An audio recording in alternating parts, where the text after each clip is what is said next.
planting pace has been accelerating here in the last couple of weeks. They're doing about 20% a week overall. They started out late, as you might recall. They were probably a week behind schedule, but as the rain and precipitation has picked up, so has the planting pace. So they're, I think around today, they're around 57, 58% complete overall. So they're over halfway done.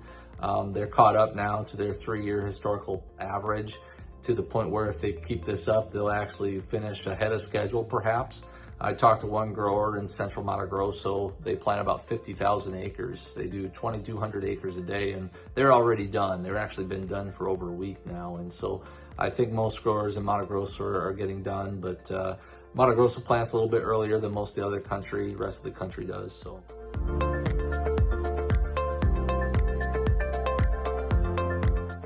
This week, through mid-November, they're looking at picking up, probably up to 6 to 8 inches in some of those regions in Goiás and Mato Grosso. But most growing areas are going to see at least 1 to 2 inches in the next week. And so there's really, no stress areas starting out. Obviously it's early. There's a lot of growing season left, but we're not really seeing any stress in the production there in Brazil. So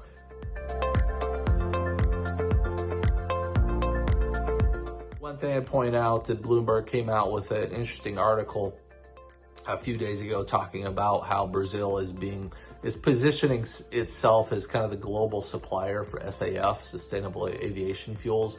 And I thought that was interesting, just because Brazil does have a long history with ethanol. And they talked about how they believe that Brazil, could potentially produce 13 billion gallons already of SAF. And a lot of that's because of their sugar mills, that the sugarcane mills that produce ethanol in Brazil actually have a lower carbon emission footprint than a comparable ethanol plant here in the United States. A lot of that's because they're self-sufficient in their energy needs. They aren't using natural gas like a typical ethanol plant here in the United States. They're using bagasse, which is the sugarcane residue. So when they harvest the sugarcane, they're taking the residue and they're burning that in a boiler, which creates steam, which creates electricity, and that's how they run their plants. And so they're self-sufficient, which reduces their carbon footprint. And so a lot of companies are looking to potentially invest in, or at least buy SAF from those areas in Brazil. And it's frustrating because here in the United States, we're waiting for kind of our government to finalize the policy related to 45Z.